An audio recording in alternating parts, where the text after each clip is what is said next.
On Sunday, one of the games that I decided to watch was the Lions versus the Vikings. Not because I care for any of those teams, but I thought that the Lions were trending in the right direction. I kind of find Dan Campbell as a interesting head coach in the NFL, and I was, hoping that they wouldn't go winless this season. Um, and I'm not gonna lie, that game between the Lions and the Vikings was actually pretty good. It was a good game between two bad teams, and it had a dramatic ending to it. Jared Goff, converting a last second fourth down touchdown to Amon Ra St. Brown to to win by two on their first win of the season, making ensuring that the Lions wouldn't go winless. And thank God, I didn't want to see Dan Campbell go winless as a player and then go winless as a coach. The man seems like a decent human being, and I hope he has a successful career as a head coach in the NFL. Um, Now the reason why I talk about the Lions Vikings game, as a Bills fan, is because during the game between the Bills and the Patriots on Monday Night Football, I thought that Josh Allen could maybe pull off some magic like Jared Goff did on. Oh my God, I just compared Josh Allen and Jared Goff. That's embarrassing. But I was thinking maybe, just maybe, the Bills can end this one like the Lions finished the Vikings. And actually, it would have been a very similar ending to how the Bills beat the Rams during the 2020 season, which, mind you, they did get a gift DPI call on that run. But alas, Bills lost 14 to 10. I already talked about that loss right after it. And boy, it did not feel better the day after. Not only that, uh, Bill's Twitter was insane. Uh, I mean, between the conflict or I mean the controversy between Jerry Sullivan and Jordan Poyer and Micah Hyde, to all the people clamoring for a dome, to all the people trying to put blame on somebody or who is to blame for this embarrassing loss against the Patriots. I don't know, man. I think this is a truly holistic loss. Everybody had a little bit to blame. Nobody's faultless other than Matt Hawk. He punted like a pro. Other than him, man, there were plenty of players in that football team that just sucked. And there were plenty of coaching decisions that were worrisome. I Now I've made a couple of videos already heavily criticizing Sean McDermott and expressing the fact that I don't really care for him or trust him. I recognize that he's a really good head coach. I just don't think he has it in him to win a Super Bowl. And, you know, I hope he proves me wrong, and I'm not saying that Sean McDermott needs to be fired. I don't need to go back to I don't need to go back to drought era Bills football. Oh, if we have to continue looking up at the Patriots but having a shot, or at least putting out some entertaining football to watch every Sunday, I'll take that. But we'll see. We'll see if Sean McDermott has it in him to take these broken expectations and build something out of it. I was thinking about this for a while, and when you work in in business, you meet certain types of folks out there. In my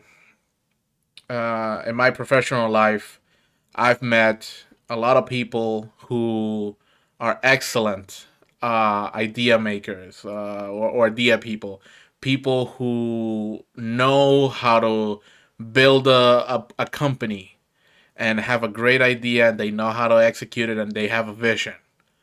What they don't know how to do is how to manage and continue to manage a successful company or operation for many years. Between 2017 and 2021, Sean McDermott has shown that he can build a good football team, good to great football team. Now, what we need to see from him is if he can actually maintain success. And I don't know if anything in his history really shows that he can have prolonged success. Mind you, he's only been a head coach for the Buffalo Bills, but it's not like his tenure in Carolina showed that he was somehow some great defensive coordinator that always put up great defenses on the field all the time. I mean, I particularly remember that when Josh Norman left the Carolina Panthers to play for the now Washington football team, that defense took a nosedive. And shortly afterwards, Sean McDermott skipped town and took the Buffalo Bills head coaching job. And slight aside, I actually really wanted the Bills to hire Frank Reich. He's my favorite Buffalo Bills of all time. Not because I think he was better than Jim Kelly. I just think that Frank Reich embodies what Buffalo is all about. The underdog, especially that playoff game against the Houston Oilers. The comeback is just history.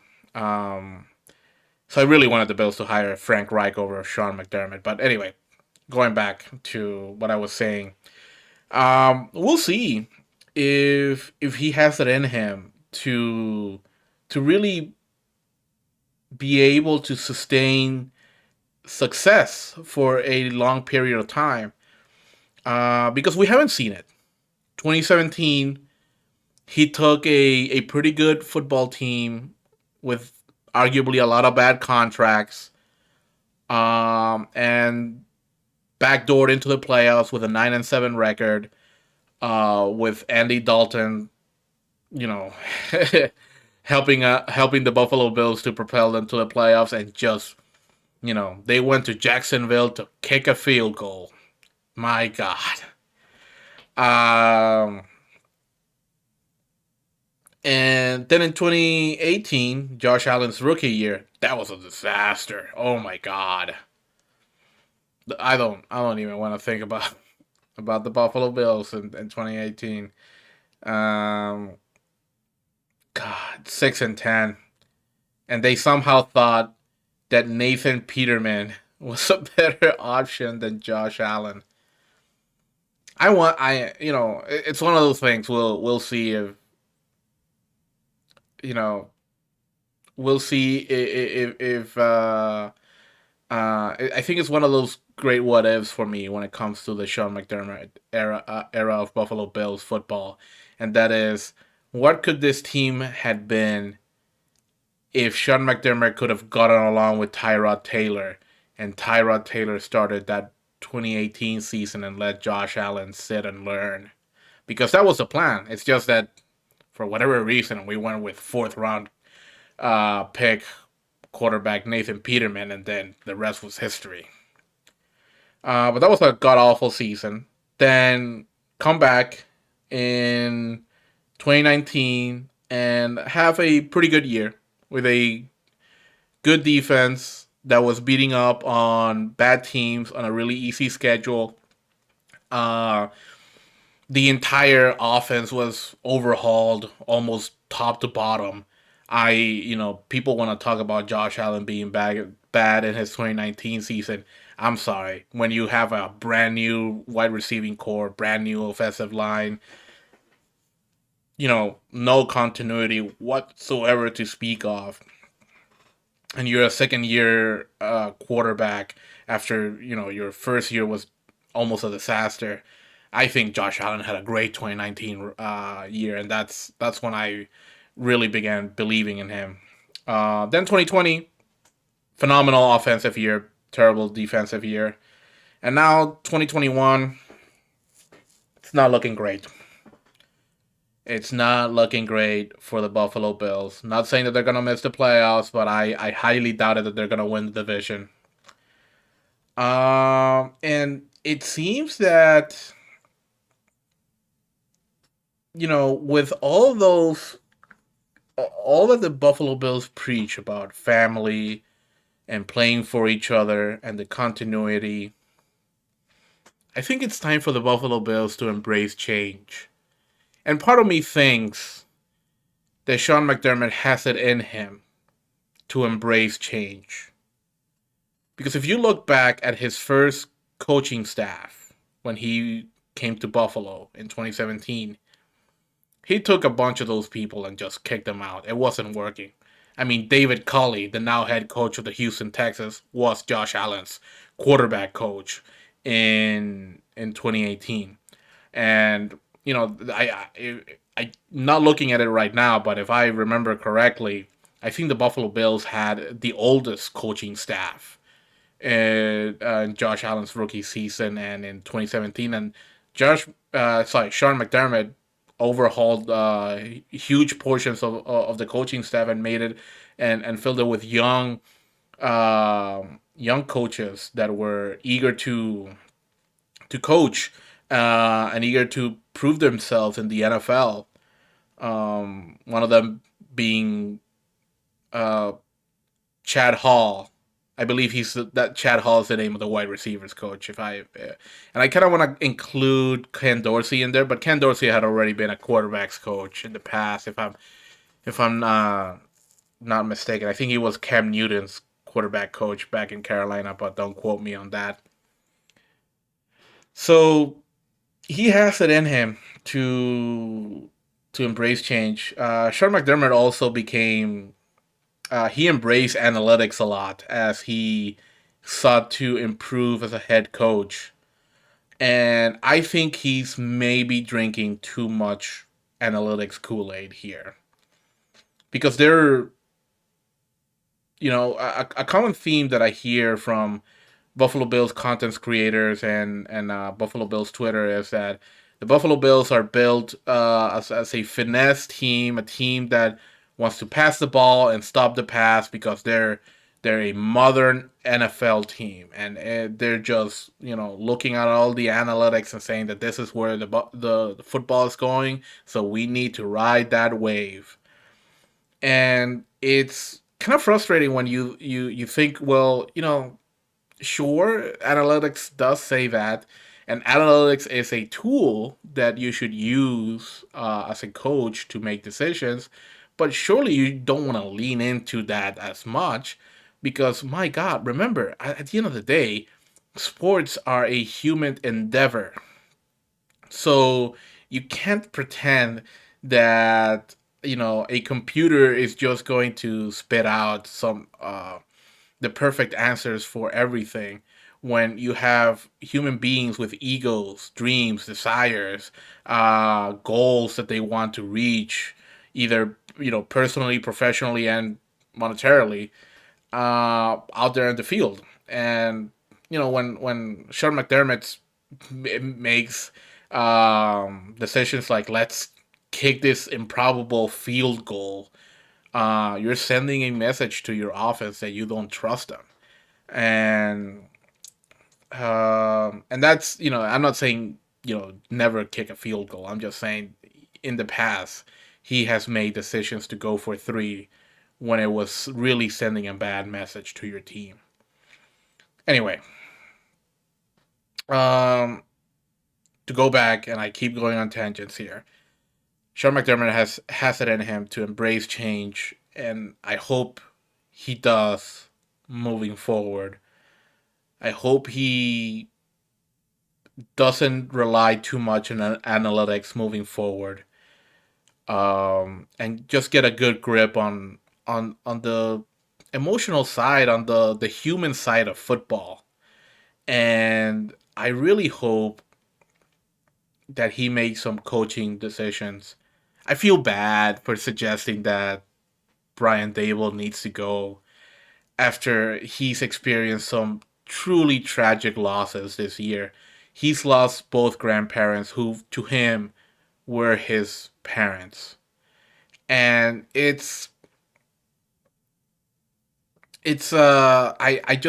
don't feel like a good person saying that Brian Dable cannot be the offensive coordinator for the Buffalo Bills moving forward with what he has put together this year. Because as a human being and as a coach, the players love him. Oh my God, have you ever heard of how Cole Beasley talks about Brian Dable? I think he would leave the team if Brian Dable left. Josh Allen loves him. I mean, go back to some of the interviews he's done, even one prior to the 2021 season that he did with the Part of My Take guys, and he just gushes over Brian Dable. And the wide receivers love him. I'll be honest, I haven't heard the running backs talk about Dable a whole lot. I don't think they care for him and his tendencies to not want to run the ball, or his aversion towards making a good run offense work. But I don't know if this is sustainable. I don't know if with the quarterback that you have, if the EP offense is really what you want to go with.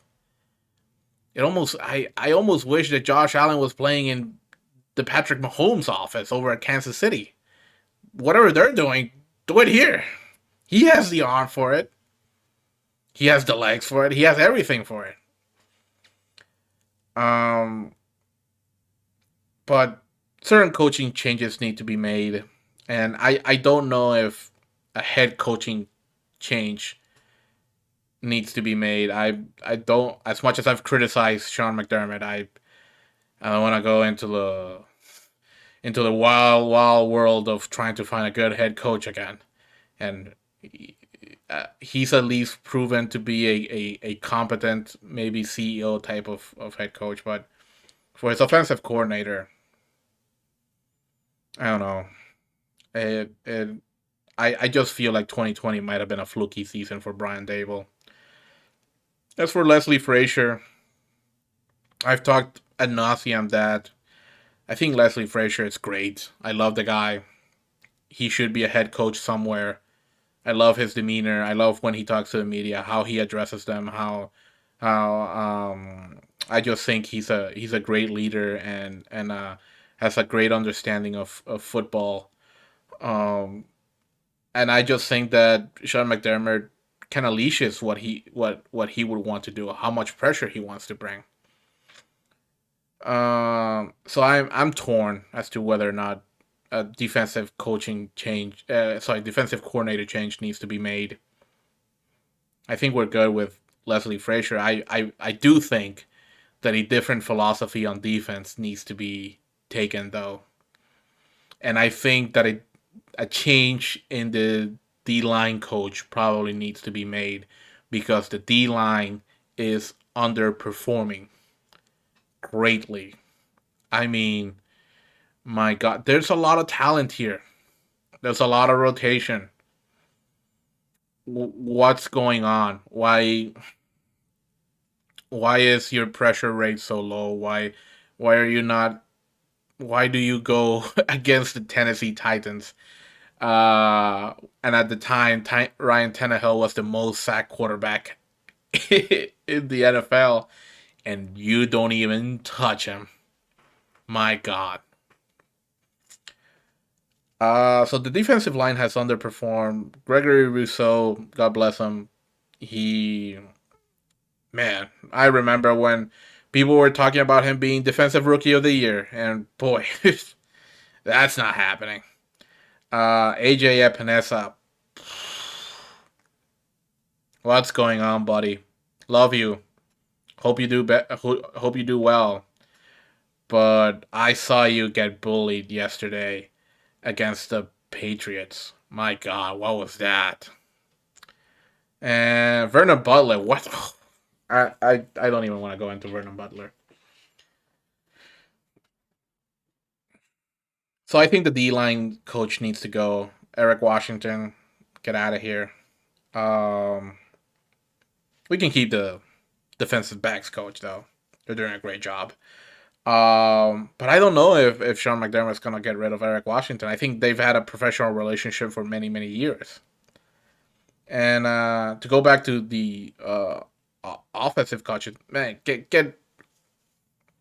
the O lines coach. I don't like what he's doing, and if there's any blame to go to the running backs coach, because boy, they are not having a good season again. And it's hard for me to believe that Devin Singletary had such a great rookie season and then just completely fallen off after that. And I think part of it is because he's not getting the touches that I think he should. And to stay on the running backs, I want to see Zach Moss touch a football for the Buffalo Bills ever again. I don't care if trade him, cut him, put him in the practice squad, never activate him again, treat him like Yeldon.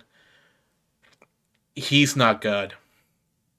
That was a bad pick, and I don't know for how long, how much longer the Bills are going to show any patience with him. They've inactivated him a few times this year already, so they know that he's not great. I mean, you don't see you don't see the Buffalo Bills inactivating Stephon Diggs on any week. He's always active. Why? Because he's the best player. Why? If you thought Zach Moss was any good, why would you deactivate him? Like what? At this point, 3 4 times they've done that. He's he has poor vision. He keeps running it into the back of the O lineman. He's gonna get one of them hurt, and the moment that he does, it's gonna be infuriating. Matt Breida, I yeah, he's fast. He's you know Cal Shanahan cast him away. Why would we think that he'd be any good? I mean, I'm not saying cut him. You got him for cheap. He's shown you flashes here and there, but you know, to any Buffalo Bills listening to the sound of my voice, please do not think for a second that Matt Breida is somehow the answer at the running back position for the Buffalo Bills. He is not.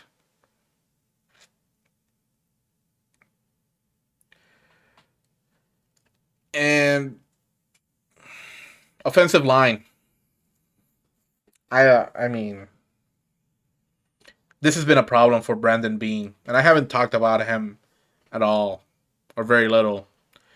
And I'm a big fan of him. I actually like Brandon Bean more than I like Sean McDermott.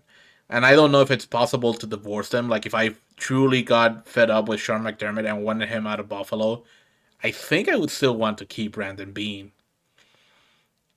But I don't think that's possible. I think they're a package deal, and hopefully, Brandon Bean, Sean McDermott are not a package deal with Josh Allen because he needs to stay forever. But he's shown Brendan Bean's shown to have made some bad decisions on the offensive line. I mean, the offensive line he built for 2018 was god awful. He retooled it a little bit for 2019 with some, you know, some questionable talent, some 1 year deals, and he got some good result out of it.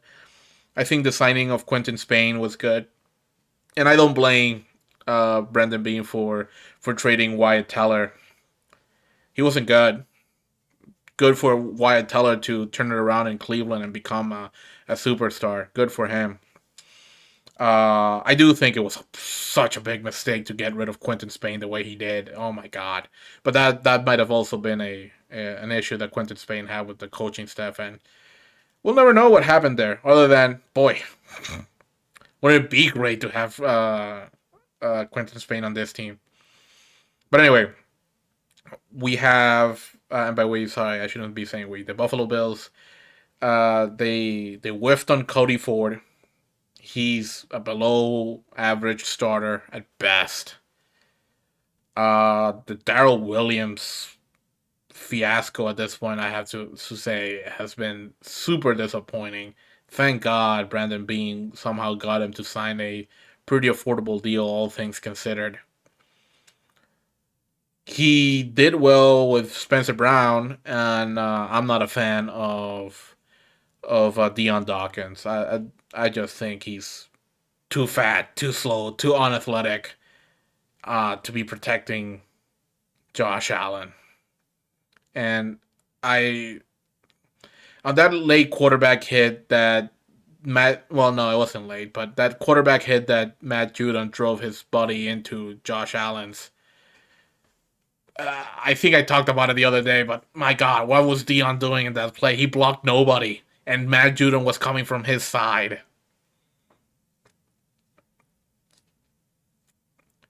So changes need to be made. Uh, my God, I now that I said it out loud, that's a lot of. I feel like that's a lot of changes for the offense. And can you know? Can I say that we haven't found the answer at tight end? I don't know if Dawson Knox is the answer. I like him. I think he's a good tight end. After yesterday, I don't know if he's a tight end one in this league. I think why he showed why the Buffalo Bills fan base really wanted to trade for Zach Ertz. Why so many of us wanted a guy like Dan Arnold to sign through free agency.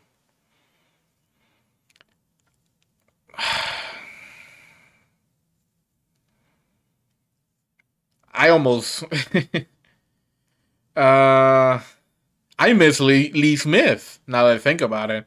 My God, some of the protection issues might be covered up if we had Lee Smith on this team.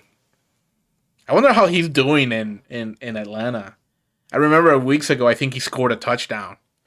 Or did he? I think he did. I remember typing up on Twitter, "Fat Man touchdown." It counts. Um. Anyway, that's a lot of changes. We're talking overhauling a good chunk of the offensive line, getting a running back, and a tight end. And some of the, I think Cole Beasley's contract expires soon, and Emmanuel Sanders is not gonna be in Buffalo next year. I don't think. I mean, he signed a 1 year deal, and I don't know if he wants to stay in the cold. uh Man, it's not looking good. It's not looking like 2022. Like if they stayed put the way they did from the 2020 from the 2021 off season, what reason do we have to and we knew that these problems existed, the running problems were there, and that the O line wasn't great, and that the running backs were not athletic. So what reason do we have to believe that they're going to retool it in any meaningful way? So on one hand, I think that Sean McDermott has it in him to embrace change because he had to do it almost by necessity after he oversaw some awful, awful football at the beginning of his tenure here in Buffalo. But lately, I feel like he turtles a lot. The coaching staff has become conservative. Continuity, I don't know if it really is all that cracked up to be. I'm not one to think that Sean McVay of the LA Rams is somehow, this phenomenal out of this world coach.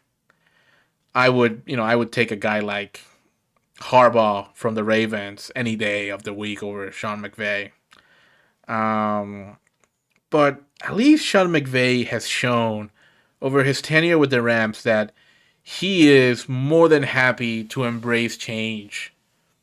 I mean, during the 2020 season, the Rams became a defensive team because he plucked a guy from the Vic Fangio coaching tree in Staley, who now is the head coach of the Chargers, and he embraced that change on the defensive side of his team, and he showed why he's such a respected coach because the after he had an embarrassing season in 2019, he decided not again. This team is too good to go 9-7 and miss the playoffs.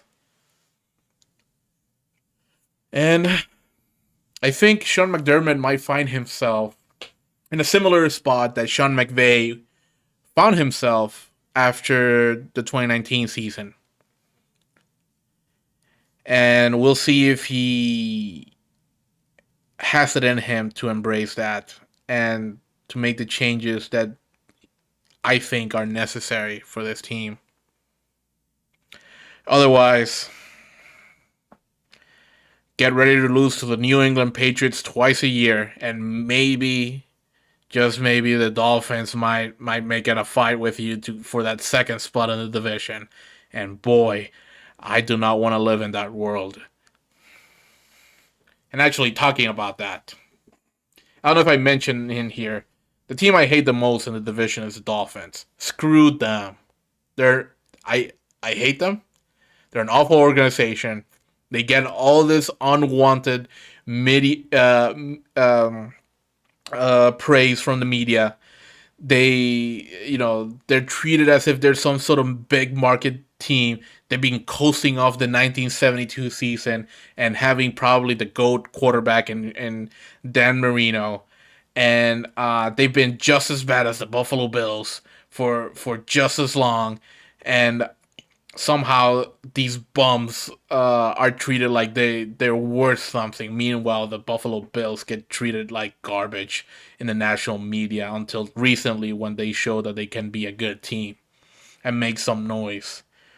And not only that, just screw the Dolphins. But anyway, I could rant about my hatred for the Dolphins forever. But if they somehow